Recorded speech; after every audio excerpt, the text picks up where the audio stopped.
What a headshot! What a head! How's it, guys? This is Dayvy, FPL, and welcome back to the Fantasy Premier League video here on my channel. Now in this video, I'm going to bring you guys a free draft for the upcoming Double Game Week 26. So Double Game Week 26 promises to be quite a large double, pretty good fixtures to be honest, so what I decided to do was make a free draft for you guys that are both using the chip and also not using the chip. So I did have a lot of requests on my YouTube comments and my Twitter DMs and Twitter comments about making a free draft. So I decided to make this video for you guys. And as I mentioned, even if you guys aren't using the chip, we'll talk about chip strategy a little bit later on. This gives you a nice little indication of what players to maybe focus on that aren't in your current team. I always say if you guys are going to be approaching a big double, a big blank, one of the best things to actually do is create a free draft because that kind of nails down those options that you might want to bring in with those free transfers. Let me know your guys' free drafts down below. You don't necessarily have to use the chip. This could just be kind of a fun exercise, practice what I've just preached. Without further ado, let's get into my draft. So sit back, relax, and let's get straight into it. So first little reminder, I'll probably be uploading this before the Champions League games commence. Hopefully, I am recording this with about an hour to go before Man City kick off against Sporting and then also Real Madrid kick off against PSG. So those games are going to be quite highly anticipated. But there is Champions League happening tonight and tomorrow when you guys are watching this video. Why I think this is quite important is that most of us do own the Liverpool assets. We have quite a good double coming up in the Double Game Week 26. So focus on that playing time because that'll allow us to kind of predict most sellers' playing time as well as maybe a Jota, Robertson and Trent Alexander-Arnold. To be honest, that's probably the only team you guys have to focus on, but then there might be Europa and conference teams that you also want to take a look at as you are going to be bringing those squads for Game Week 26. But before we get on to the actual draft, I always like to give you guys an indication or some context / background of the Double Game Week 26 fixtures, just so that we can kind of highlight options. And even though I might not include some of these teams in my draft, I'm going to highlight some options that you guys might look at. So as you guys know, there's going to be 8 teams that have a double game week in Double Game Week 26. That's going to be Spurs, Crystal Palace, Burnley, Wolves, Leeds, Arsenal, Liverpool, and then finally Watford. So I'm going to start off with the left-hand side there in terms of the fixtures. Starting off with Spurs, they face Man City away and then Burnley away. Relatively bad first fixture there. Man City playing tonight against Sporting, but after Spurs coming off that loss on the weekend, I'm pretty sure most of you guys will be a little bit shocked or at least a little bit hesitant to bring those options in, but I would probably just keep them because they do have Burnley up next, which is a pretty respectable game. I forgot to mention that I have actually analyzed the fixtures. I've done a very basic analysis here. Green fixtures mean it's a great fixture. Red fixtures mean it's not too great of a fixture. And then white is almost a mediocre fixture. But I'm pretty sure that you guys might disagree with me on some of these kind of fixture ratings. So drop them in the comments down below. Then going on to our next team, Palace, which is a repetition of the red and the green. The red fixture, Chelsea at home, coming back from winning the Super Cup. So congratulations if you guys do support Chelsea. But that game's going to be relatively tough. Then they have a nice game up next against Watford away. So those of you guys who have Gallagher, I would definitely keep him. The Chelsea game he is banned for because obviously he's on loan from Chelsea to Crystal Palace. But he's going to play in that Watford game. And that Watford game could be a massive haul. So I kind of like the Crystal Palace options. However, I don't think I'll be bringing too many of them in just because we've seen with that rotation with Edouard, Elise, those sort of options. With Zaha returning from AFCON, there's a lot of players in that forward line, so there's bound to be some rotation over this double game week. We then go on to Burnley. We have 2 pretty mediocre fixtures, Brighton away and then Spurs away. Both these games have the potential to be red, but recent form has led me to maybe think that they're kind of mediocre. But Burnley are definitely not a side that's in great form, and therefore I wouldn't be bringing too many of those Burnley options in. I think definitely the most popular is going to be Weghorst in that forward line, but I would just recommend waiting for the press conferences to make sure that he's back from the knock he suffered against Liverpool. But Brighton and Spurs are pretty historically good defensive sides, and that's why I'm not too keen on bringing the Burnley assets in, and I might look at them for more Game Week 27's double. The final left-hand side team, Wolves, facing Leicester at home and then Arsenal away. Now, I actually do think that both of these fixtures could be a clean sheet for Wolves. I think that defensively they've been quite strong. Losing that clean sheet to Arsenal, I think 2 game weeks ago might actually have been 1 game week ago. But I think against Arsenal, they can look for revenge. And because it is an away game, I think that might shore things up a little bit tight at the back. Now, I can't really recommend too many of the Wolves attackers, Raul Jimenez, but I think that Leicester fixture could be one to target from an attacking point of view. But the Wolves defenders, because they're so cheap and have a chance of getting 2 clean sheets, I would recommend getting them, especially because they play in blank game week 30. But now going to the right hand side of the fixtures, get a little bit more rosier here. We're going to start off definitely not with the better side of things. It's going to be Leeds United at home and then Liverpool away. Two games that have been quite bad. You guys will actually notice that I've changed United to a mediocre fixture. Playing tonight against Brighton, maybe that'll change it, but the recent form of United hasn't been strong, and that's why I think they're more of a mediocre game, but the Liverpool away game will be quite tough. So I can't really recommend bringing in any Leeds options, definitely not defenders, and maybe a Rafinha. If you guys have him, I would keep him, but I don't think I'd be bringing him in if I didn't. But now we go on to the next three who have the better fixtures. We've got Arsenal with Brentford at home and then Wolves at home. I think the value for money is going to come in that Arsenal defense because defensively they've been quite assured these prior game weeks, even this entire season, and Brentford at home and Wolves at home definitely have that potential for a double clean sheet. So I'm thinking of a Ramsdale, I'm thinking of a Tierney, a Ben White, those sort of options. I would always favor maybe a Tierney because of that attacking threat, but I don't really know how forward he's been getting in those Arsenal games. But then obviously you do have the attackers. I personally prefer the midfielders to the forwards. The forward is only going to be Lacazette. I don't think Nketiah might start one, but probably won't. But the midfielders from a Saka, Smith Rowe, Martinelli is banned, so don't bring him in. Or maybe an Odegaard. Those options provide some good value in that midfield department.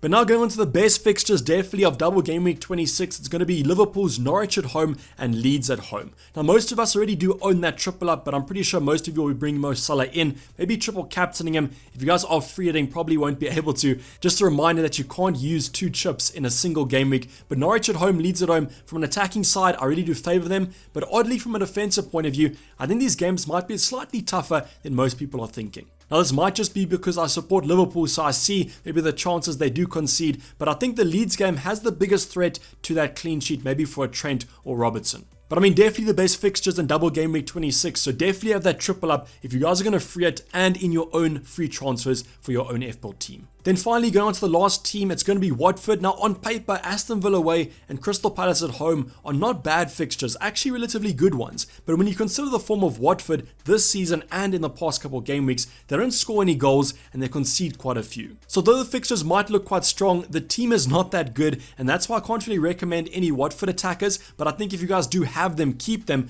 as I do myself, Dennis and King, so they won't be going anywhere, but my expectation for them isn't too much, and I'll probably settle for 4 points. But overall, the fixtures actually look quite respectable. I definitely think that you guys can get a full starting 11 of double game week players, but I would recommend maybe 1 or 2 single game week players, and you guys will see that when I talk about the draft. So now going on to our double game week 26 free hit. Now if you guys are using the chip, if you're not, this is still going to be relevant for you just to kind of analyze which transfers or which free transfers you guys should be using for your own teams.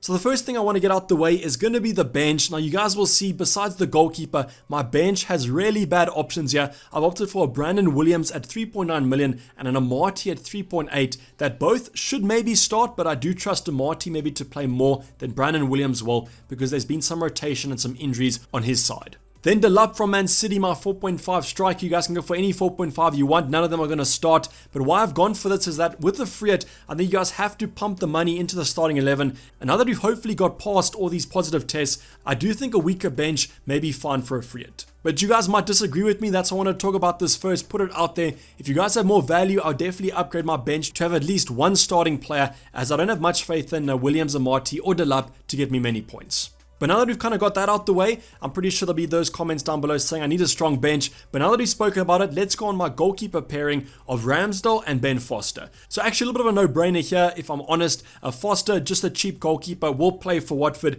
I think that Roy Hodgson definitely favours him between the sticks. But Ramsdale spoke about those lovely fixtures for Arsenal, and he's my goalkeeper of choice. I actually think if you guys want to bring in Ramsdale for this week, I would recommend it because the Arsenal fixtures from now to the end of the season look simply outstanding. Now there are some other goalkeepers to go for, but I just don't think they have the fixtures of Arsenal, and that's why I think it's worth spending 5.1 on your playing goalkeeper. And now going for our 3 at the back, there's one name that's going to be in everyone's team. It's going to be Trent Alexander-Arnold at 8.0 million. Now I just wanted to clarify here that this is going to be the price they are on my own team. If I had to bring them in, I'll pay the selling price or the buy price, but in terms of my own team value, you guys will adjust it according to your own squad value. So Trent for my team is 8.0 million because I have had him for the majority of the season, and I do think he's worth that price, especially for double game week 26 with those lovely Liverpool fixtures. You guys will notice that I've opted for not going for the double defense from Liverpool, and that's just because, spoke about it with the fixtures, favor those fixtures from an attacking side rather than a defensive side. So my next two defenders are going to be Tierney and then Semedo. So Semedo, you can rotate him with whatever kind of Wolves defender you want, but I do favor Semedo for slightly more of an attacking threat than maybe a Connor Cody. Tierney though, 100% I do favor him over Ben White because the Arsenal fullbacks do get forward on the odd occasion, and that's why I think Tierney's worth the upgrade at 5.1 million. So I definitely think the defense could get us some points here. Might not be the most premium defense, but we still do have all fullbacks, which you guys know I love. I'm now going to shift the attention to the midfield department, and we've gone for an absolute power 5 in the midfield department, starting off with Mo Salah. So there has been an argument of if you guys are going to free it and not triple captain, Salah's ownership or effective ownership is going to absolutely skyrocket, probably going to be over 200%. So is it worth kind of banking against him and going for a more differential captain? You guys can decide that a little bit later on, but I do really favor Mo Salah, and I think you might be overthinking it slightly if you don't go for the Egyptian. So you might come in a little bit more expensive. My own personal team, you brought him in last week, so he has risen in price to 13.0, but I still think he's worth that value, especially if you guys are going to captain him. I then have also gone for a more premium midfielder with Heung-min Son from Spurs. We spoke about that Man City fixture kind of not being a great one, but then they do face Burnley, a team that historically Spurs have done quite well against. Now I think anything against Man City is going to be bonus, so maybe if Conte can whip up a masterclass against Pep Guardiola, we'll be looking at some good returns from Son, but I think more of a 2-3 pointer there, and then anything against Burnley will be what you bring him in for. I've then gone for another Liverpool attacker with Diego Jota. Now there might be some rotation in that Liverpool forward line, but I just think Jota is undroppable at the moment, and he'd have his rest on the weekend in game week 25. Now there's going to be a big talking point between double defense or double attack, but as I mentioned, I really do favor the attack because I think they've got a slightly higher ceiling than the defense. But now going on to our first single game week player, which might be a little bit crazier on a free hit. You want to stack the double game week players, but I just think the form and the fixture that Bowen does have in game week 26, Newcastle at home, he's on great form as I've mentioned. I think that he is worth the price tag, and that's why he's the only single game week player in my double game week 26 free hit draft. You guys can maybe switch them out, but I do think if there's going to be one single game week player that you guys do own, it's going to be Jared Bowen. And then finally, our cheapest midfielder to go for, it's going to be Saka from Arsenal. There are some other options, some cheap alternatives, a Smith Rowe and Odegaard that you can look at, but I just do really favor Saka, and I think that he will be slightly more nailed in those starting 11s, and that's why I've afforded him at 6.4 million. I think one Arsenal attack is fine for these upcoming game weeks just because the goals haven't really been that free-flowing for them, and that's why I think two defenders and one attack is the perfect combination for that Arsenal double. And I'll finally go on to our starting 11 forwards. Delap, obviously our 4.5 cheapie, but I've gone for a little bit of a controversial one. Going to start off with Josh King there. I think at his price point, he's great value with those fixtures. You're just going to kind of hope that Watford kick it up in terms of the scoring department, but I just think the forwards are bad this season anyway, so you might as well go for him at that cheaper price. Now, yes, you guys could go for an Eduardo Weghorst, but there are some speculations about rotation and injuries there, and that's why I think you might as well just slap Josh King in, guaranteed to start 90 minutes, and maybe he could get a cheeky penalty or something. But wrapping up our free hit draft is going to be Harry Kane himself, the man who's not scored many goals this season, but maybe he can change that around in double game week 26. Don't think he will against Man City, but that Burnley game, as I mentioned historically, Kane I think has done quite well, and it does seem like the game that suits him slightly more. So yes, 12.2 is quite expensive to pay, but there's no other premiums I kind of want, and no other premiums have really good double game weeks in double game week 26. So yes, this is going to be my free hit draft. Hopefully it goes slightly better than the wildcard draft a couple of game weeks ago where I was roasted in the comments. So drop it down below what you guys think. Is it a bad draft? Is it a good one? And as I mentioned in the introduction, post yours down below. Even if you guys aren't free hitting, quite a valuable activity to see which players you kind of want to bring in with those free transfers or those hits. But this is basically wrap up the video, guys. Hopefully you did enjoy it. Please don't forget to like if you did and subscribe if you have not subscribed yet. Make sure you turn those notifications on for the ultimate guide and team selection coming up tomorrow and on Thursday before the deadline stream, before game week 26 starts. But I'm signing off. It's me, Dayvy FPL, and I'm out. Cheers, bye.